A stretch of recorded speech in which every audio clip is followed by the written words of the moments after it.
안녕하세요. 지구촌 기막힌 스토리 지막스 115회 시작합니다.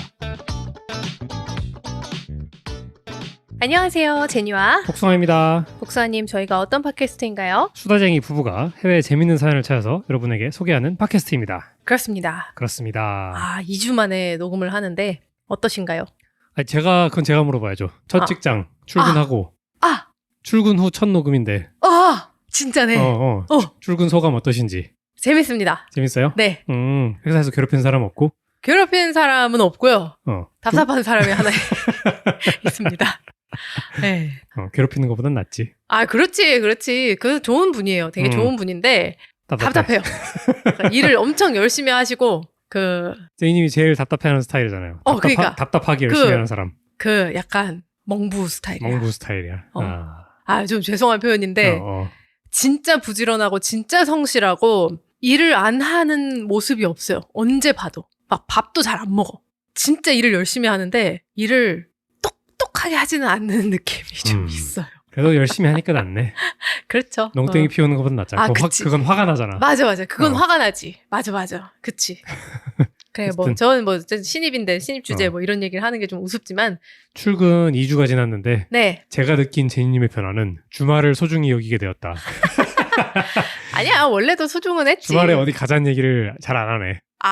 원래는 주말만 되면은 이번 주말엔 저거 하자, 저번 주말엔 저거 하자 막 이렇게 막 얘기가 있었는데 근데 제가 그거는 짚고 넘어가야 될 게 이번 주말에는 저희가 이미 일정이 빡빡한데 몇 달 전부터 잡혀있던 일정이 토요일, 일요일 잡혀 있으니까 근데 어쨌든 내가 느끼기에 주말에 그냥 이번에 일정 많은 것도 일 시작하기 전에 잡아놓은 일정들인데 좀 많네 라고 에이 아니야 라고 약간 느끼시는 것도 같고 아니야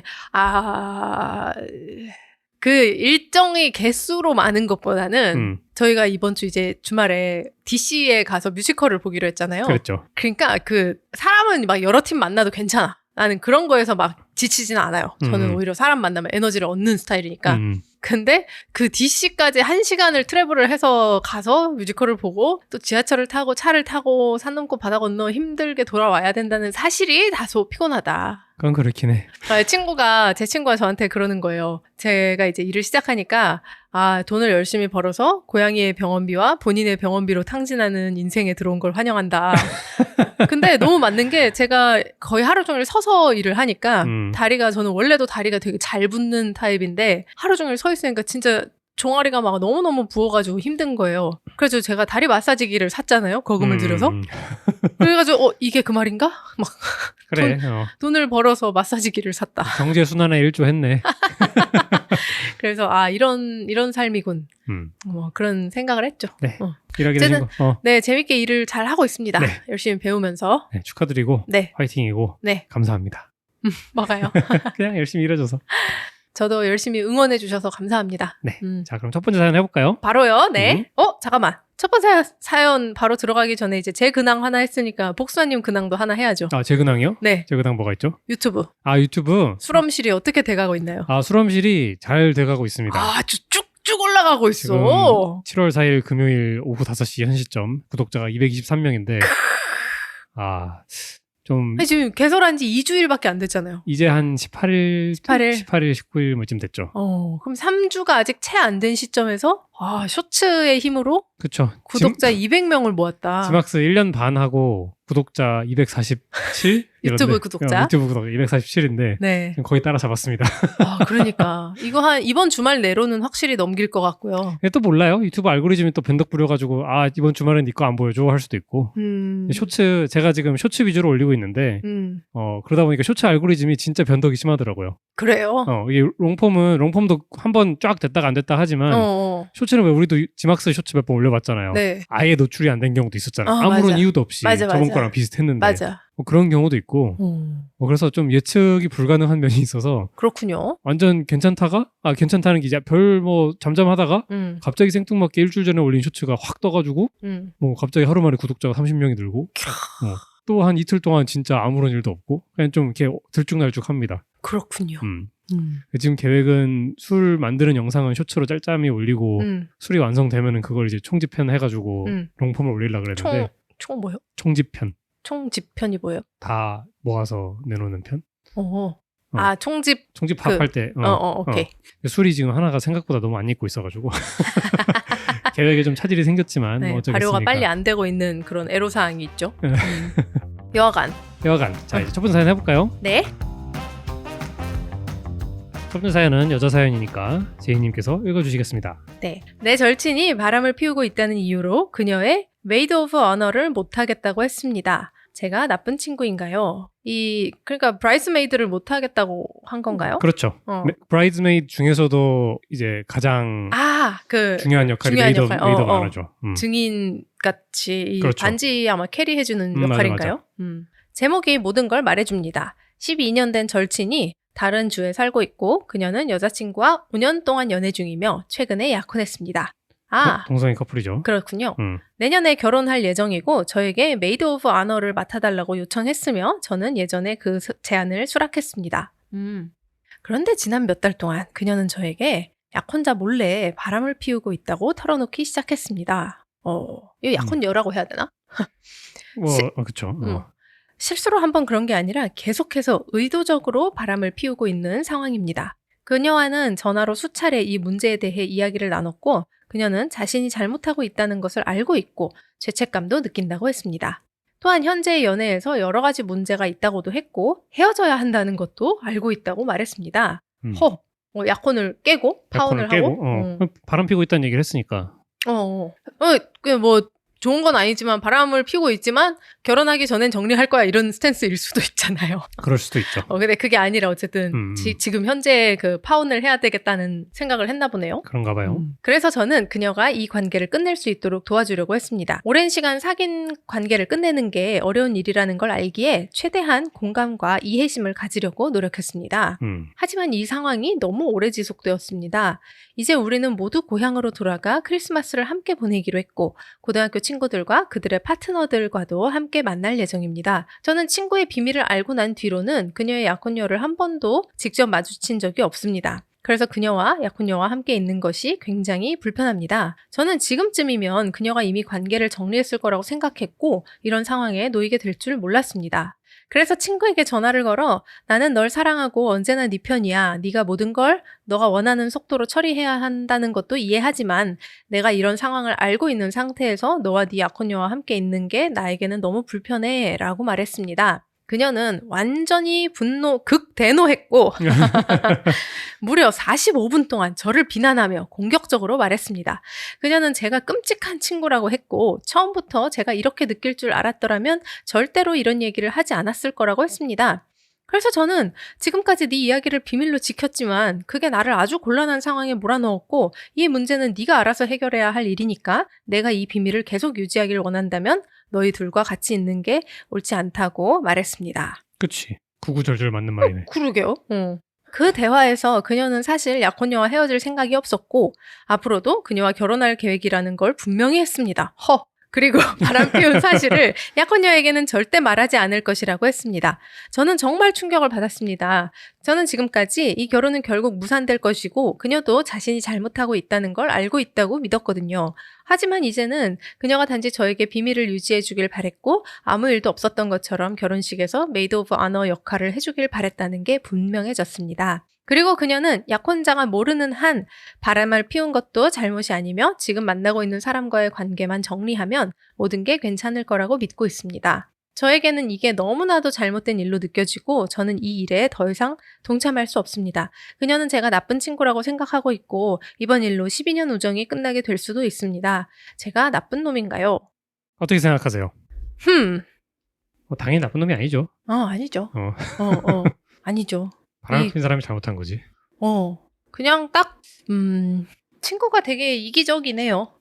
자기의 죄책감을 이렇게 비밀을 공유함으로써 덜고 죄책감을 덜고 왜냐면은 이 친구에게 사실상 죄책감을 덜어준 거잖아요. 나눠준 거잖아. 이 친구도 그렇지. 자기 약혼녀를 아는 사이인데 만난 적이 있는 것 같은데 얘의 비밀을 바람을 피고 있다는 비밀을 같이 숨겨주는 이제 약간의 공범 같은 느낌으로 만들어버렸잖아. 그러면 이 쓰니한테는 얘기를 왜 한 걸까요? 그냥 자기 죄책감 덜라고? 그치. 원래 사람이 나쁜 짓을 하면은 막 말하고 싶거든요.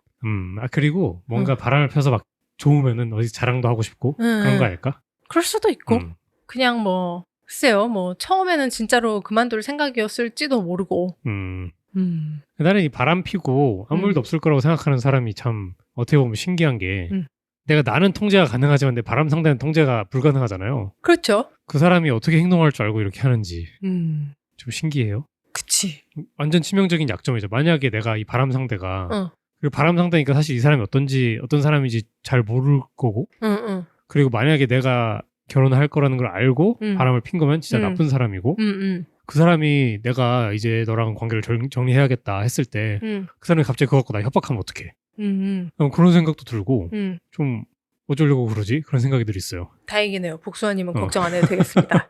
아니 뭐 그냥 어떻게 당연히 도덕적인 측면에서 어떻게 그럴 수가 있어 하는 건 당연히 가져가는 거고 그걸 다 제하고 그냥 진짜 논리적으로만 생각해봐도 안 무섭나?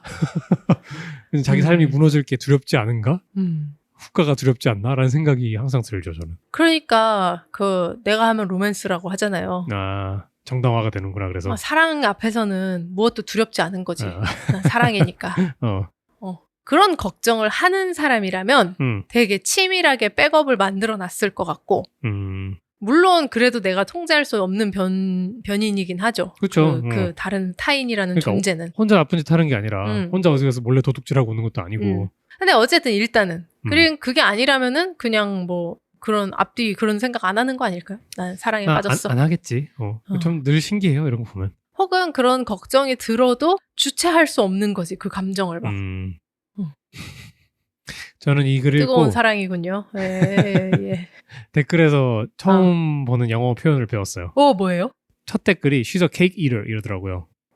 케이크를 먹는 사람, 케이크 이터. 무슨 뜻이에요? 그게 그냥 상황에서 좋은 점만 취하려고 하는 사람?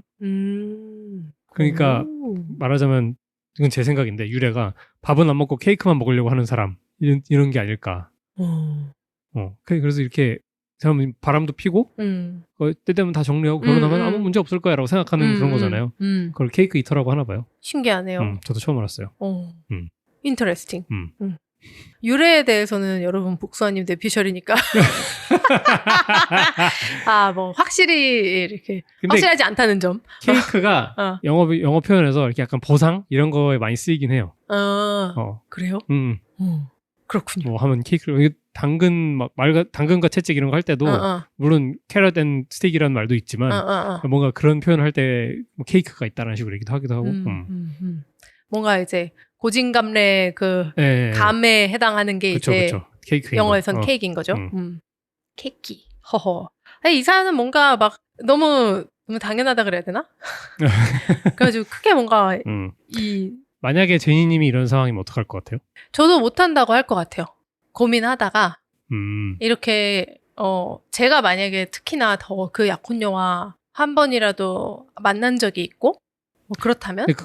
그러면 그건 당연한 거고 그럼 이 친구랑 계속 친구로 지낼 수 있을 것 같아요? 내 친구가 완전 바람을 피고 이렇게 크게 실망을 했어. 근데 그 친구랑 계속 잘 지낼 수 있을까? 그건 잘 모르겠어요. 그럴 수도 있을 것 같아요. 저는 할 수도 있을 것 같아요. 만약에 그냥 뭐 이 친구가 나한테 그 바람 사실을 뭐 숨기고 뭘 해줘 이런 게 아니라 그냥 뭐 예를 들어 그냥 결혼해서 잘 살고 있어. 그러다가 나한테 사실 바람 피우고 있다. 얘기를 해. 뭐 고민 상담일 수도 있고. 그러면 저는 그거 가지고 친구와의 우정이 깨질 것 같진 않아요. 물론 대단히 실망하고 뭔가 어떻게 하면 좋을지 저도 고민을 하겠지만 저를 같이 진흙탕에 끌고 들어가는 게 아니라면 뭔가 그 사실만으로 단칼에 내가 얘와의 우정을 끊진 않을 것 같아요. 그건 사실 뭐 옳지 않은 일이라고 말은 하지만 사실 나와 전혀 상관없는 얘기고 그냥 그녀의 인생인 거고 뭐 나와의 우정에 영향을 주는 건 아니지 않나? 이런 생각이 들어요. 뭐 개인적으로 실망은 하겠지만 그럼 만약에 좀 더 극단적인 상황. 또 제니님에게 실존 인물 가지고 하면 그러니까 제니님에게 여동생이 있어. 근데 여동생이 우리 오빠라 그러려고 그랬어? 그러면 안 되지. 그러면 안 되죠. 행복한 결혼 생활을 하고 계신 형님을 건들 수 없으니까 제니님에게 만약에 여동생이 있어. 근데 여동생이 바람을 피고 있다는 걸 알게 됐어. 혹은 더 심하게 바람을 펴서 이혼 당했어. 당했어. 근데 바람을 핀 것도 아주 못되게 폈어. 그럼 어떻게 할 것 같아요? 그 가족인데 어떡해요? 그럼 보듬어 줄 수밖에 없구나. 그러니까 내가 얘한테 잘했다고 하진 않겠지만 뭐 그건 거죠. 네가 쌤통이 아니라 뭐라 그래야 되냐? 네가 한 짓이 있으니까 이혼을 당해도 싸다. 뭐 이렇게 얘기하겠죠?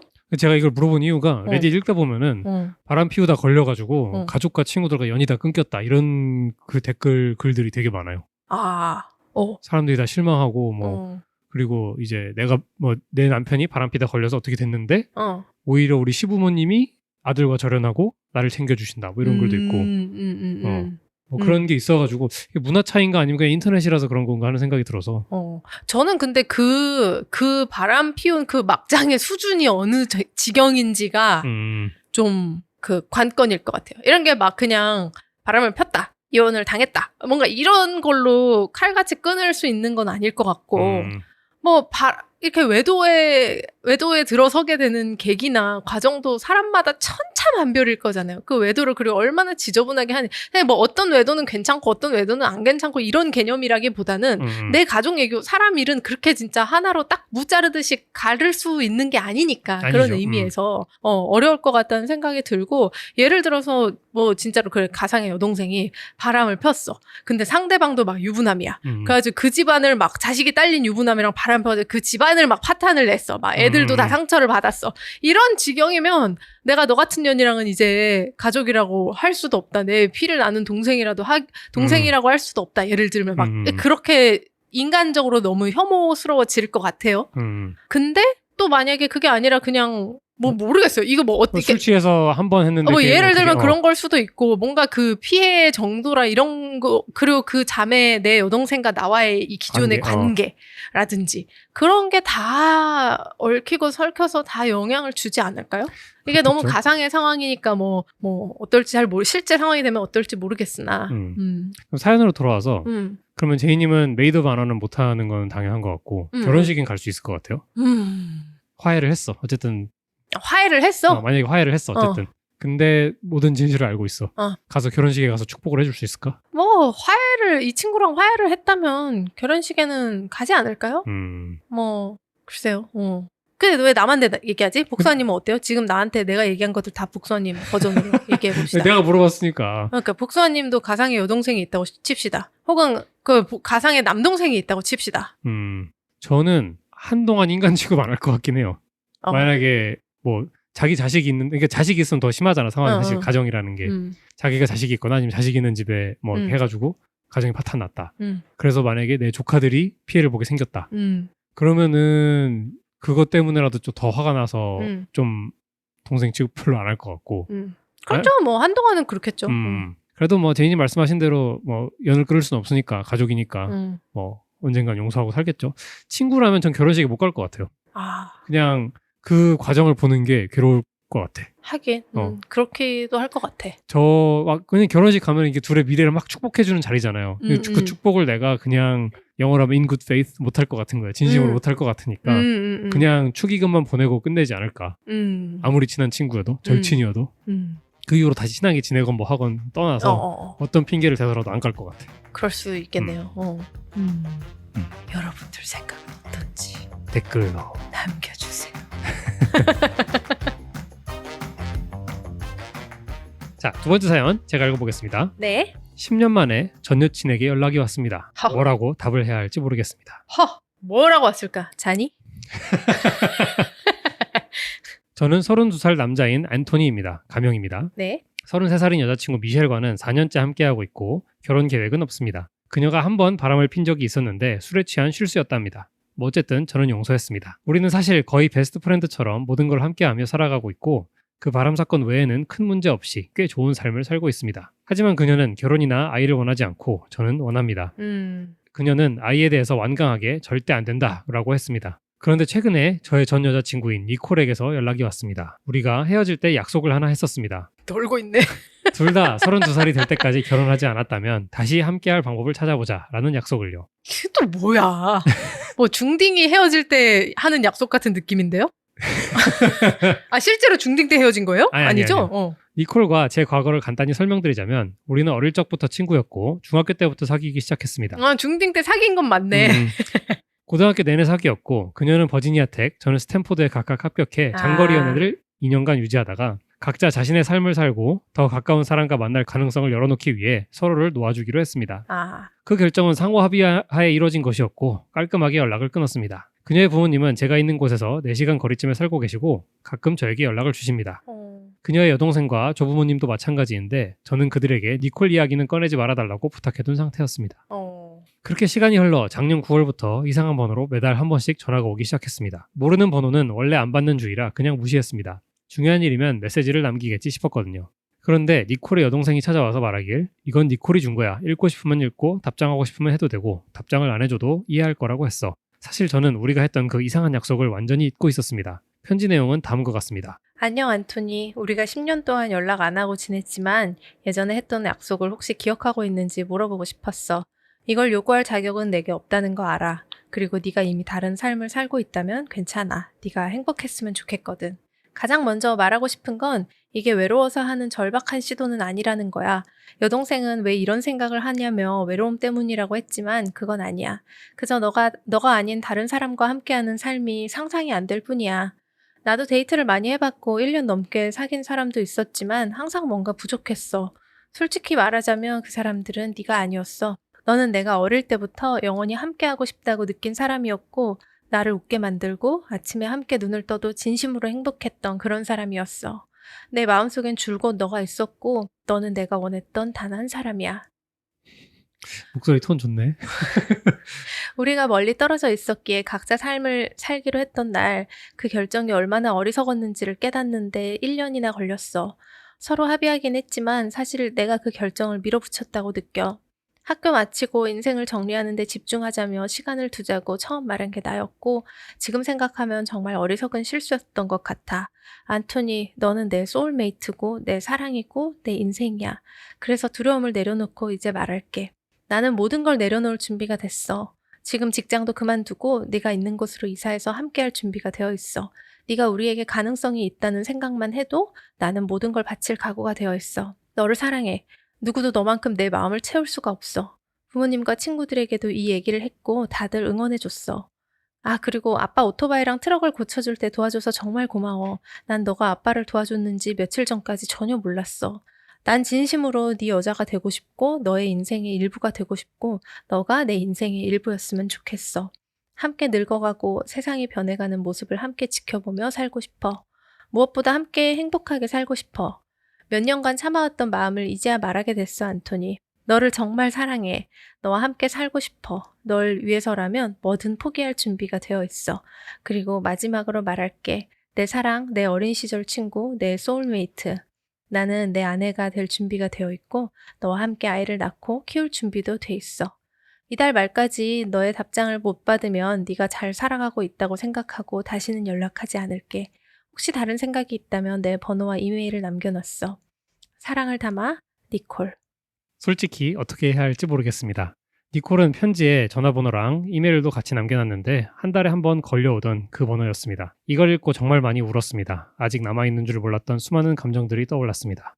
미셸, 니콜, 저 셋 다 같은 고등학교를 나왔기 때문에 서로 다 알고 있는데 미셸에게 이 사실을 말하면 오히려 망설임 없이 가서 니콜 만나 라고 말할까봐 더 무섭습니다. 그런 사람이거든요. 어제 편지를 받은 이후로 계속 고민 중입니다. 여기에 좋은 조언들이 많길래 여러분께 한번 물어봅니다. 그리고 같은 날 저녁에 올라온 업데이트가 짧은 업데이트가 있어요. 네. 정말 많은 조언 감사합니다. 내일 미셸과 하이킹을 갈 예정인데 그 자리에서 앞으로 내가 어떤 삶을 원하고 필요로 하는지에 대해 이야기할 생각입니다. 내일 다시 업데이트하겠습니다. 여기까지 읽고 든 생각 어떻게 생각하세요? 얘기하고 니콜한테 가세요. 그렇게 생각하신 이유는? 이거를 지금 보내잖아요. 그러니까 이 사람이 니콜이랑 가서 행복하게 살 수 있을 것 같아서 가라는 뜻이 아니고 아니 행복하게 잘 살면 좋겠죠. 근데 그쵸, 이제 그걸 확신하기 때문에 가라는 게 아니라 이 상황에서 미셸에게 완벽하게 충실하게 계속 지내지 못할 거예요. 자기가 놓친 기회가 생각이 나서 니콜한테 갈 걸 이런 생각을 하게 되기 때문에 그리고 또 저는 그 중요한 포인트는 미셸은 아이를 단호하게 낳고 싶지 않다. 아이를 갖고 싶지 않다. 이렇게 얘기를 했는데 이 남자는 아이를 원한다고 했잖아요. 결혼도 하고 싶고 아이를 원한대. 근데 이제 자기의 퍼스트 러브가 진짜 다시 연락이 와가지고 자기도 마음속 심지어 뭐 싫어서 헤어진 것도 아니야. 그냥 젊은 날에 장거리 연애로 헤어진 거잖아요. 그렇죠.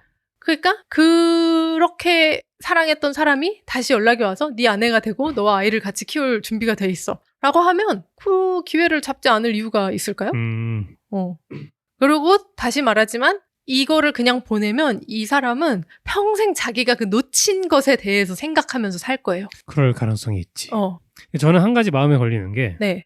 저도 대체로 비슷한 생각인데 마지막에 한 문장 오히려 이걸 말하면 미셸에게 이 사실을 말하면 가서 만나라고 할까봐 더 무섭습니다.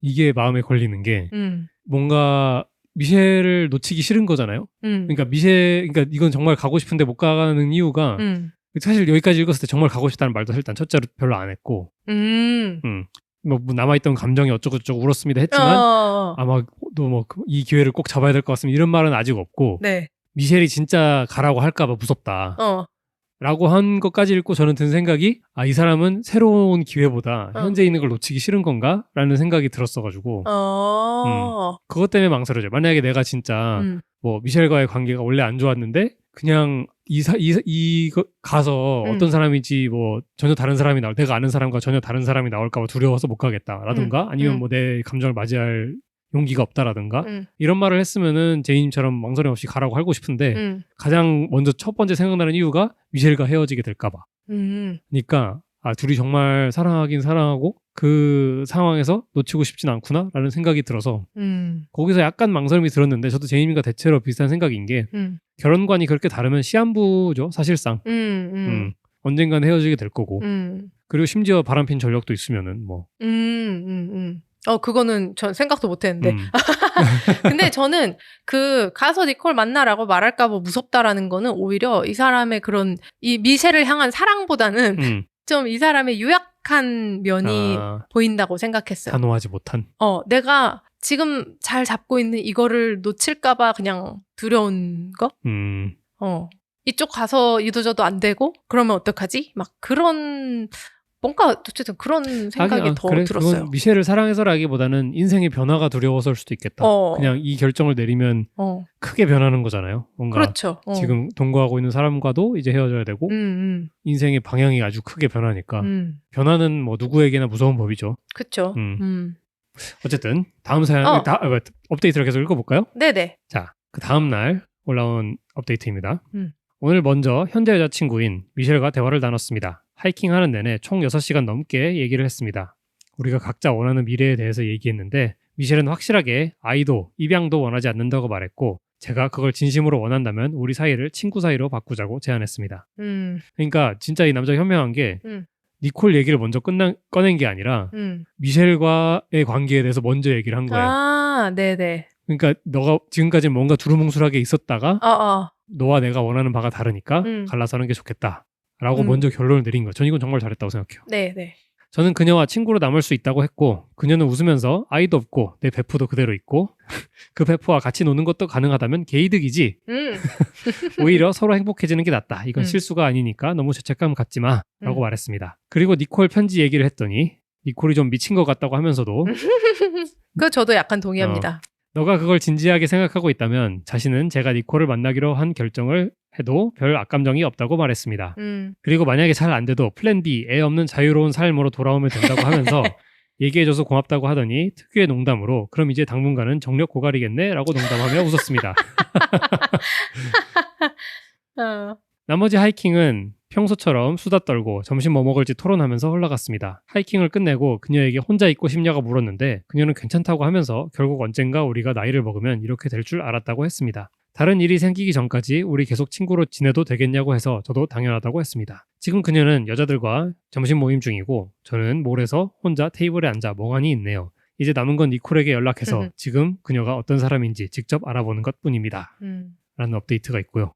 네. 여기까지 읽고 또 든 생각은? 저는 여기서 포인트는 그녀는 괜찮다고 하면서 결국 언젠가 우리가 나이를 먹으면 이렇게 될 줄 알았다고 했다는 거가 좀 뭐 이렇게 씁쓸한 미소가 지어진달까? 좀 그렇네요. 왜냐하면 이렇게 될 거를 진짜로 알았을 거예요. 왜냐하면 자기는 정말 아이를 낳고 싶지 않은데 이 아이를 너무 원하는 이 남자, 결혼과 아이를 너무 원해 이 남자가. 그거 되게 좀 닿을 수 없는 평행선이라는 느낌이잖아요. 그렇죠. 이 정도로 확보하면은. 그러니까 좀 언젠가는 그렇게 되지 않을까라는 생각이 미셸은 마음 한켠에 있었을 것 같아요. 각오하고 있었던 게 현실로 찾아왔다. 그렇지, 뭐 이런 그렇지. 거겠지. 올 게 왔구나 이런 느낌으로. 그래서 미리 생각을 많이 한 주제여서 이렇게 망설임 없이 그래 그럼 우리 헤어지자라고 그럴 수 깔끔하게 있겠죠. 할 수 있지 않았을까. 네. 자, 그 다음 업데이트는 2년 후입니다. 오. 자, 읽어볼게요. 네. 이게 원글은 2019년 글이고 네. 2년 후는 2021년에 올라온 글이에요. 안녕하세요, 레딧 여러분. 2019년에 이곳에 10년 만에 연락이 온 여자친구에 대해서 글을 올린 적이 있습니다. 최근 몇몇 분들께서 후속 이야기를 물어보셨습니다. 그 세 분이 그 이후로 계속 제 페이지를 새로 고침하고 있었던 건지 아니면 그냥 검색에 우연히 걸린 건지는 모르지만 어쨌든 결론과 진행 중인 상황 그리고 그 이후에 있었던 일들에 대해서 정리해서 올려보려고 합니다. 미셸과의 관계가 끝난 뒤 사실상 함께 사는 것과 성관계를 하지 않는 것 외에는 달라진 건 없었습니다. 니콜과 저는 그녀가 할머니 생신 때문에 이곳에 올 때를 기준으로 만남을 준비하기 시작했습니다. 그러니까 니콜의 할머니 생신이 있어서 니콜이 이 동네에 오게 돼서 네. 그때 만나기로 했다는 거죠. 네. 니콜과 전화도 많이 하고 이메일도 주고받으면서 가까운 시일 내에 만날 예정이니 영상통화나 사진 교환은 하지 않기로 했고 대신 직접 만나는 것이 더 좋은 서프라이즈가 될 거라고 생각했습니다. 그녀와 처음 만났을 때 첫인사는 정말 어색했습니다. 그녀가 터미널에서 나왔을 때 저는 단번에 그녀를 알아봤고 마지막으로 봤던 모습 그대로여서 정말 놀랐습니다. 그녀의 여동생이나 부모님 집에서 사진을 본 적은 있지만 지난 10년 동안 그녀가 그렇게 변하지 않았다는 사실에 깜짝 놀랐습니다. 차에 타고 나서는 서로 그냥 잠시 바라보다가 그녀가 안 가고 이대로 있으면 뒤에 차들이 빡빡거리기 시작할걸요? 라고 말하면서 분위기가 풀렸습니다. 그렇게 해서 우리의 일주일간의 재회 여정이 시작되었습니다. 우선 피자를 먹으러 갔고 괄호 열고 오예 피자를 진짜 좋아하나 봐요. 그때부터 분위기가 꽤 자연스러워졌습니다. 서로의 지난 삶에 대해서 이야기하고 새로 생긴 흉터 자랑도 하고 서로의 여행과 휴가 사진을 보여주고 서로의 취미를 공유하고 옛 친구들에 대해서 이야기하며 누구와 아직 연락이 닿고 있는지도 물어봤습니다. 그 짧은 만남이 우리 둘의 인생을 완전히 바꿔놓았다고 해도 과언이 아닙니다. 이후의 데이트나 하루하루에 대한 세세한 이야기까지 굳이 언급하지는 않겠지만 그 한 주가 정말 눈 깜짝할 사이에 지나갔다는 말로는 부족할 정도였습니다. 할머니 생신이 되었을 때 정말 예전으로 돌아간 기분이었습니다. 니콜의 가족들도 여전히 편했고 모두가 농담을 주고받으며 웃었고 큰 문제도 없었습니다. 음악 취향이 좀 달라서 라디오 선곡 가지고 다투긴 했습니다. 하하하. 작별 인사는 고통스러웠습니다. 휴가가 끝나고 이제 다시 대륙 반대편에 떨어진 삶으로 돌아가야 할 시간이었습니다. 그 후로 몇 주가 지나고 이번에는 제가 그녀를 방문하기로 결정했습니다. 전화통화도 잘 되고 있었고 항공권도 저렴했기 때문입니다. 비행기 타기 전 그녀에게 도착 시간을 문자로 보냈고 비행기에 내려보니 연락이 전혀 되지 않았습니다. 공항에 마중 나오지도 않았고 전화도 받지 않았고 문자에도 답이 없고 페이스북은 4시간 전 마지막 접속 기록이 있었습니다. 혹시 이 모든 것이 나를 상대로 한 장난이었나 하는 생각이 들 정도로 걱정이 되었습니다. 약 45분쯤이 지났고 저는 호텔 쪽으로 걸어가던 중에 그녀에게 전화가 왔습니다. 알고 보니 제가 온다는 말에 너무 긴장돼서 밤새 잠도 못 자고 기다리다가 결국 제가 출발한다는 말을 듣자마자 완전히 기절했다고 하더군요. 야, 세상에. 그녀가 저를 데리러 왔을 땐 저는 땀에 흠뻑 젖은 상태였지만 그녀는 연신 미안하다며 사과했고 그 이후로 이틀 동안 계속 그 얘기를 꺼내면서 사과를 했습니다. 우리는 그 후로 함께 지내며 제 지역에서는 할 수 없었던 일들을 함께 했습니다. 해변에서 놀고 수영하고 저는 약간의 보석 채집을 하고 그녀는 작은 동물들을 찾으며 먹고 싶었던 케이준 음식들을 실컷 먹었습니다. 요약하자면 정말 즐거운 시간이었고 제가 머리를 밀고 갔던 터라 대머리 농담이 끊이지 않았지만 그 외엔 전부가 평화로웠습니다. 그녀의 친구들도 만나고 강아지도 만나고 각자 좋아하는 일들을 함께하며 보낸 시간은 정말 말 그대로 평온했습니다. 작별할 시간이 되었을 때 그녀가 제게 휴가 시간이 더 남아있는지 물었고 그렇다면 자기가 다시 더 길게 저를 방문해도 되겠냐고 물었기에 저는 당연히 괜찮다고 했습니다. 결혼하나요? 그 후 4개월 동안 주말마다 번갈아 가며 서로를 방문했고 항상 전화통화를 하며 지냈습니다. 그쯤 되었을 무렵 저는 때가 되었다는 기분이 들어서 그녀에게 함께 살자고 제안했고 그녀는 즉시 승낙했습니다. 우리는 마지막 남은 휴가를 이용해서 그녀의 짐을 싣고 로드트립으로 함께 여행하며 제가 사는 곳으로 왔습니다. 우리 강아지들도 잘 어울렸고 그녀는 새 직장을 우리 집 근처의 부서로 옮길 수 있었습니다. 이건 말 그대로 꿈이 현실이 되는 순간이었고 너무 빨리 지나가서 지금도 마치 어제 일처럼 느껴집니다. 몇 달이 지난 후 그녀가 저에게 청혼했습니다. 우리 집 마당에서 야경을 보러 데크로 올라갔을 때 형광색으로 청혼 메시지를 만들어서 말이죠. 물론 저는 바로 예스라고 했습니다. 제가 지금 너무 장황하게 이야기하고 있는 것 같네요. 세세한 이야기는 생략하겠다더니 말이죠. 그러니까 나 지금 왜 이렇게 길지? 생각하고 있었어.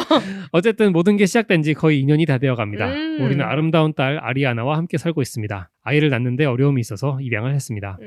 강아지들은 여전히 사고뭉치고 바보 같고요. 미셸과 니콜은 서로 만나서 이제 친구 사이가 되었고 사실 지금은 자주 어울리기도 합니다. 미셸은 자신의 갈 길을 잘 가고 있고 우리도 함께 좋아하는 취미들을 여전히 같이 하거나 따로 즐기고 있습니다. 코로나 때문에 거의 집에만 함께 있었지만 별 문제 없이 잘 지냈습니다.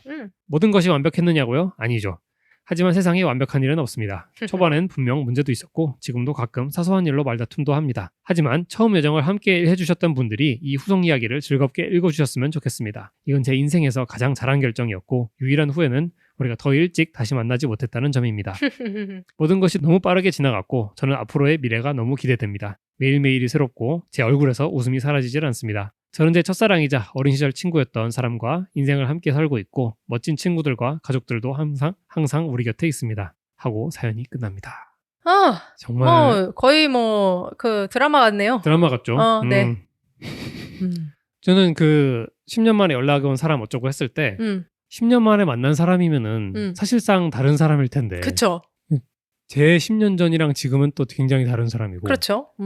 사실 제니님과 결혼한 이후로는 좀 안정돼가지고 변화의 속도가 좀 느린 것 같은데 제니님과 결혼한 시점부터 10년으로 치면 진짜 많이 변했거든요. 저는. 그 전까지. 그 전 10년? 그 전 10년? 그러니까 제가 대학 간 이후로 네. 제니님을 만나기까지 10년? 네네. 그 생각해보면은 전혀 다른 사람이 나타나도 이상하지 않을 텐데. 그렇죠. 저는 그리고 제가 늘 생각하는 게 대학생이 되면은 갑자기 성인 취급을 받잖아요. 그렇죠.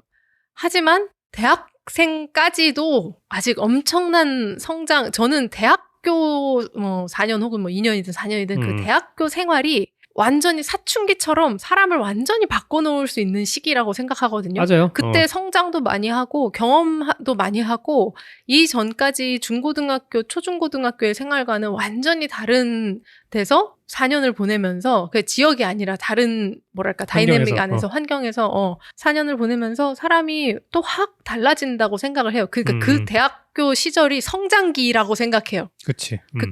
그까지가. 그래서 이제 복수아님이 저를 만나서 안정됐다고 표현을 했지만 그냥 제가 저를 생각해봐도 그래요. 제가 대학교 입학했을 때부터 한 10년 정도가 그때 지금이 한 그 정도 됐을 거 아니에요? 그러면은 그때랑 지금이랑 진짜 많이 달라졌어요. 저도. 그러니까 다들 대학생 때 아직 그 고등학생 때 연장 같은 그 모습이랑 이제는 완전히 좀 사회인이 됐고 성인이 된 그런 상태랑은 많이 다르겠죠. 이 친구들도 마찬가지일 거고. 네. 근데 또 10년 만에 만나서 이렇게 서로 잘 맞았다는 게 또 신기하기도 해요. 그러니까요. 저는 이 여자가 다 포기하고 너가 있는 대로 갈 수 있어. 막 이렇게 좀 드라마틱하게 얘기는 했지만 지금 이 둘이 고등학교까지 같이 나오고 여자가 버지니아 텍에 가고 남자가 스탠포드를 갔어. 근데 여자 부모님이 그 스탠포드에서 4시간 거리라고 했잖아요. 스탠포드에서 4시간 거리라고는 안 했고 이 남자가 스탠포드를 졸업하고 다시 돌아왔을 가능성이 있죠. 그럴 수도 있죠. 근데 여튼 부모님이 한 4시간 거리라고 했잖아. 그리고 뒤에 이제 막 케이준 음식 어쩌고 한 거 보니까 지금 남부 어디에 있는 것 같아. 여자가 그러니까 그 지역이 남자가 사는 지역이 여자를 만나러 갔을 때 케이준 음식 먹은 거 아니에요? 그랬나? 그랬을걸요? 그럼 여자가 있던 지역이 루이지애나. 근데 버지니아 텍은 꽤 남쪽이에요. 버지니아에서 꽤 남쪽이라 그 정도 되면은 케이준 음식을 먹을 수 있어요. 오케이. 그래서 제 생각은 어쨌든 여자가 이 여자가 남자 쪽으로 이사를 하는 게 자기 부모님과도 가까워지는 그렇죠. 일이니까 되게 좋은 선택이고 자기가 충분히 기꺼이 할 수 있는 선택이었다라는 생각도 들고 잘 만났네요. 어쨌든 잘 됐네요. 그러니까. 이거야말로 세 사람 다 행복해지는 길이었다고 생각해요. 이 상황에서 3명 다 되게 이 문제에 접근을 되게 잘한 것 같아요. 이게 니콜도 막 그냥 진짜 물론 처음에 전화를 하긴 했구나. 다짜고짜 연락해가지고 이렇게 한 게 아니라 편지를 써서 보내서 생각해보니 전화를 하긴 했네. 전화를 했죠. 편지를 써서 이제 내는 이런 생각이 있는데 내는 이런 생각이 있는데 니도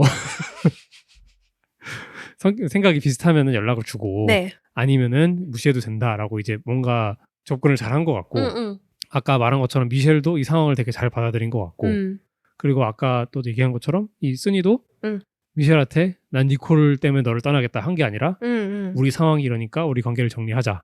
그리고 사실 마침 니콜에게 연락이 왔다라고 한 게 마침은 아니지만 어쨌든 그래도 이 접근 방식 자체가 해명이 다 좀 되게 어른스럽게 잘하지 않았나라는 생각이 듭니다. 동의합니다. 네. 뭐 쓰니의 그 접근 방식에 대해서는 뭐 저는 이렇게 뭐랄까 성숙하고 훌륭했다기보다는 그냥 전략적으로 좋았다라고 표현하고 싶기는 하네요. 왜냐하면 어쨌든 선우가 조금 다르니까. 어쨌거나 전략적으로 굉장히 훌륭했고 좋은 그 선택이었다고 봅니다. 아니, 저는 성숙하다고 보는 게 너와 나 사이의 문제에 3자 때문에 무슨 결정이 있었다는 거는 그러니까 그 전략이라고 볼 수도 있고 성숙하다고 볼 수도 있는데 두 사람의 문제에 3자를 안 끌어들이는 거는 되게 성숙한 일이에요. 그거는 사실 이 문제를 그냥 통째로 보면은 그건 그렇지. 그냥 니콜한테 연락이 왔는데 그래서 너를 떠나겠다 하면 굉장히 기분 나쁠 수 있잖아. 어차피 내가 이별을 준비해왔다고 하더라도 그럼 상대방의 기분을 배려하고 둘 사이의 관계를 고려해서 현명한 선택을 했다고 봅니다. 이걸 전략적이라고 말할 수도 있고 뭐 성숙하다고 볼 수도 있는데 뭐 anyway 그렇죠. 어쨌든 잘한 일이시다. 잘한 일이다. 동의합니다. 행복하게 잘 살았으면 좋겠다. 그 이후로 4년이 지났는데 지금 어떻게 살고 있을까? 행복하게 잘 살고 있겠죠. 강아지도 잘 있기를 바랍니다. 아직. 근데 10년 뒤에 이렇게 연락을 한 니콜이 진짜 좀 미친 것 같긴 하죠.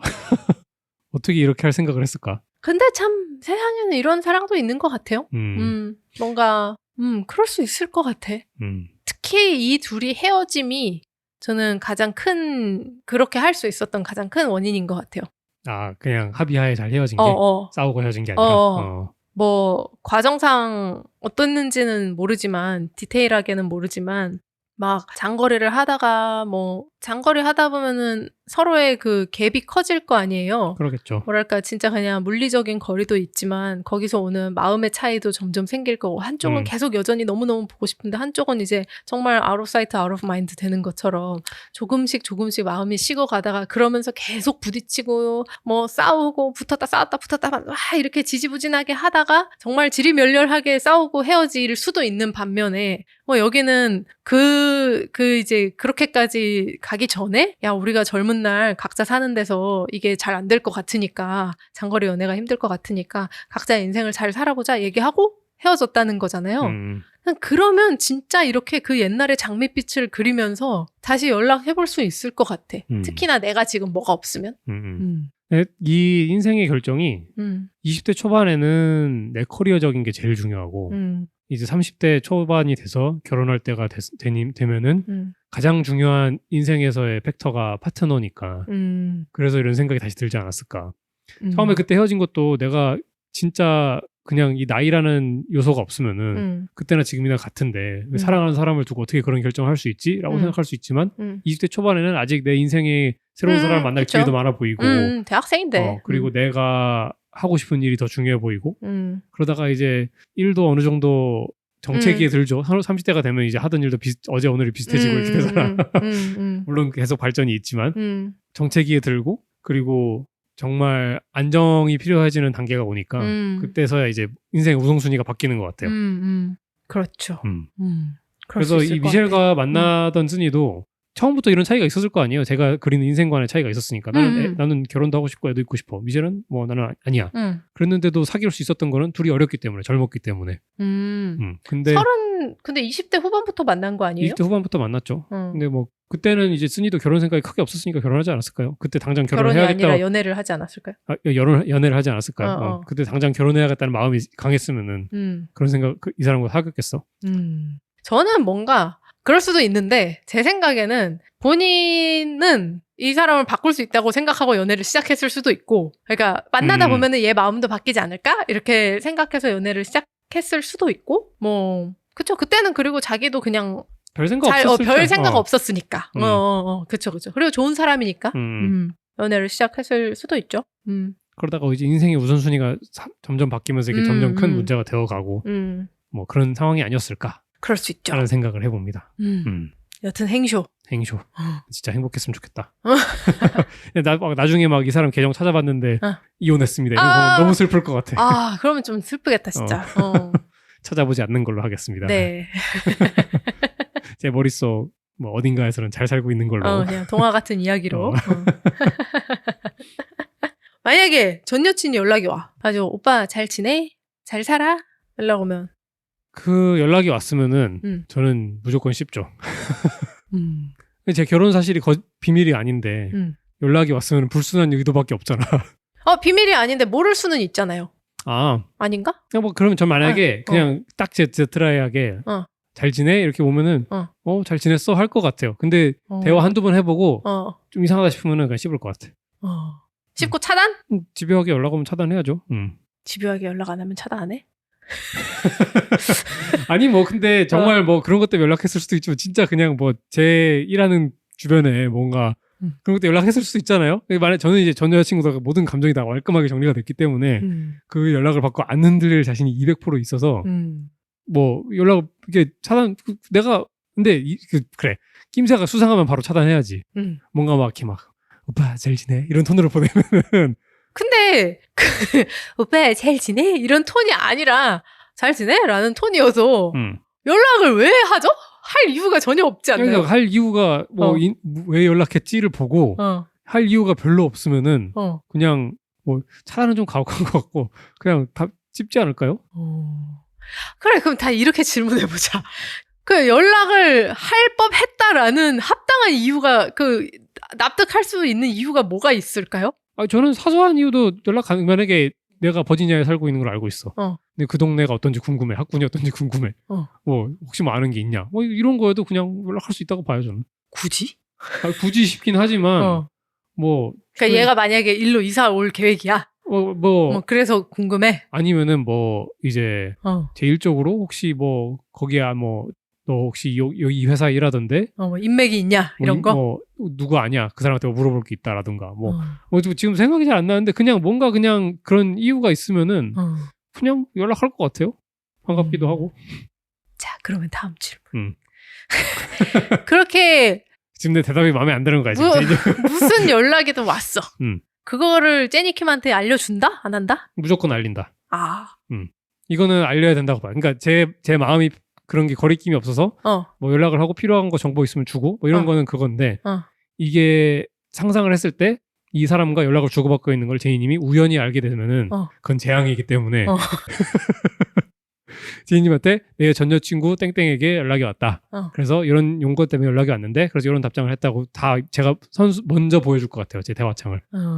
만약에 그 대화창을 봤어. 복숭아님이 납득할 만한 이유로 연락을 해서 복숭아님이 답장을 했어. 그걸 보고 제니킴이 기분이 몹시 안 좋았다. 무슨 이유든 간에. 그래서 이렇게 집안에 냉기가 감돌고 그렇다면. 근데 또 내가 막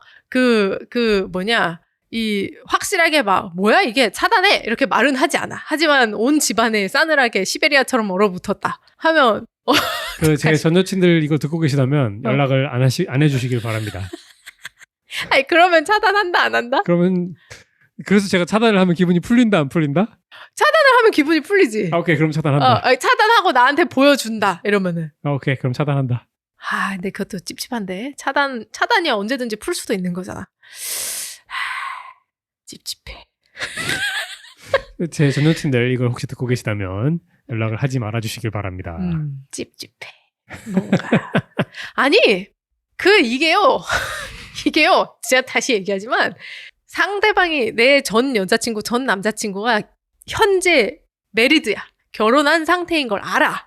그런 상황이면은 그 어떤 이유로도 굳이 연락을 할 필요가 없어요. 그러니까 계속 친구 관계가 아니었다면. 그러니까 저도 그게 상상이 잘 안 가긴 해요. 근데 왜냐하면 저는 진짜 제가 이거를 복숭아님을 뭔가 이상하게 의심해서 하는 얘기는 아니에요. 복숭아님의 마음과 그런 스탠스를 의심하는 건 아닌데 제가 무슨 진짜로 제 친구한테 문자가 왔어요. 진짜 뭐 한 10년 전에 알았던 남자애. 사귀었던 사이도 아니야. 근데 그냥 뭐 누구야 잘 지내? 그러면서 오랜만에 생각나서 연락해봤어. 뭐 요새 뭐 어쩌고저쩌고 하면서 언제 시간 나면 밥이나 한번 먹자. 이렇게 되게 드라이하게 왔지만 그 사람 푸사에는 자기의 와이프와 아이들 사진이 다 있어요.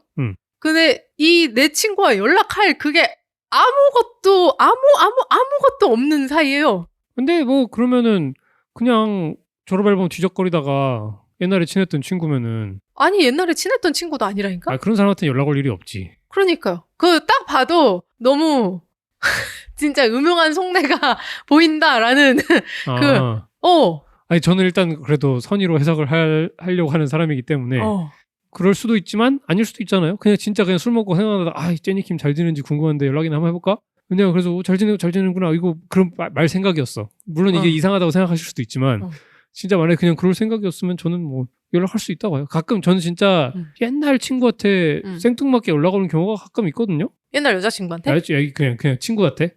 여자인 친구한테는 연락 온 적 그렇게 연락 올 만큼 친했던 친구가 없긴 하지만. 그러니까 아니 나도 옛날 내 동성 친구한테 연락 오는 건 반갑고 좋지. 근데 나랑 그렇게 친하지도 않았고 그냥 몇 번 본 적 있고 혹은 진짜 혹은 그런 것도 있었어. 막 옛날에 한번 소개팅 했던 사람. 이거 제 얘기가 아니라 친구 얘기예요. 그런 사람한테 연락 오면 100%지. 그러니까. 그니까 막 이게 너무 세상에는 이상한 사람들이 많습니다. 이걸 듣고 있는 어린이 여러분들. 세상은 이렇게 험한 거예요. 저 그것도 있었어요. 제 아는 사람이 제가 어디서 들은 건데 그 옛날 여자친구의 친구였던 것 같아. 소개팅했던 사람이 군대 간다고 연락 왔대. 저 군대 가요 이러고. 아씨 너무 싫다. 야 그래도 군대 가요는 진짜 귀엽지. 차라리 그 어릴 때잖아요. 물론 그것도 다 의도는 다 불순하더라도 군대 가요는 진짜 귀엽기라도 하지. 그렇게 옛날에 한번 알았던 그냥 한번 본 적 있는 남자가 자기 카톡창에는 다 와이프랑 애기들 사진 이렇게 해놓고 잘 지내냐고 뭐 밤에 연락 와. 그것도 늦은 밤에 연락 와서 잘 지내냐고 뭐 생각나서 한번 연락해봤어. 막 저는 참을 수 없습니다. 그래서 친구가 이렇게 얘기하길래 그래서 뭐라 그랬어? 차단했지? 바로 이러면서 답장 안 하고 당연히 뭘 그랬다고 하는데 여튼 그 연락을 할 이유가 전혀 없어요. 저는 하다못해 그게 이렇게 납득이 갈 만한 이유라고 했잖아요. 그 인맥 얘기도. 저는 그 인맥도 저라면 다른 데서 찾겠어요. 어떻게든 가만두지 않겠어. 복숭아한테 연락하는 전 여친을 가만두지 않겠어. 연락하지 말아주시길 바랍니다. 근데 저는 좀 오해하지 않으셨으면 좋겠는 게 저는 복숭아의 여사친들에 대해서는 관대합니다. 굉장히. 관대하시죠. 네. 자 그러면 이 대화를 계기로 제 스탠스를 바꾸겠습니다. 네. 전 여친들에게 연락이 오면 차단하겠습니다. 무조건 씹고 차단. 무조건 씹고 차단하겠습니다. 다행이다. 이 대화를 미리 나눌 수 있어서. 혹시 미래에 전 여친들에게 연락이 온다면. 진짜로 그랬으면 좋겠어요. 제가 왜냐면 지금 아까 복수님이 우리 얘기를 했잖아요. 지금 약간 시뮬레이션을 해봤잖아. 나한테 자 이렇게 연락이 와서 내가 이렇게 답장을 했어. 날 보여줬어. 내가 이렇게 뚱해 있어. 그래서 제니가 기분이 안 좋고 그래서 나 이거 그냥 차단할게. 차단하고 보여줬어. 그래도 기분 안 풀릴 걸. 그래서 기분이 안 풀릴 것 같다는 생각이 지금 든 거야. 아씨. 풀릴 리가 없지.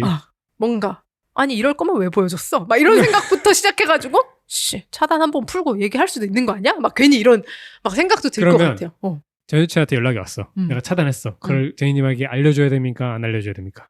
안 읽고 바로 차단했다는 걸 나한테 보여주면 이제 박수를 받을 수 있죠. 오케이. 앞으로 그렇게 하도록 하겠습니다. 굿. 이게 뭐 이거는 감정의 영역이니까. 네. 이게 뭐 아직 결혼 안 하신 분들에게 조언을 드리자면 감정의 영역에서는 그냥 이렇게 양보하는 게 맞아요. 상대방 기분이 나쁘면 안 하는 게 맞지. 그런 것 같아요. 맞아. 저도 이거 옳고 그른 게 아니고 내 감정이 맞고 네 감정이 틀린 게 아니니까. 한 명이 기분 나쁘면 만약에 제가 비슷했으면은 제이님이 안 해주는 게 맞고 남자가 양보해야 된다 이런 게 아니라 그치. 서로 뭔가 옳고 그름이 애매한 문제에서 내 한 사람이 기분이 나쁘다? 그럼 안 하는 게 맞지 뭐. 맞아. 그렇지. 안 하겠습니다. 고맙습니다. 좋아? 기분이 좋아졌어요?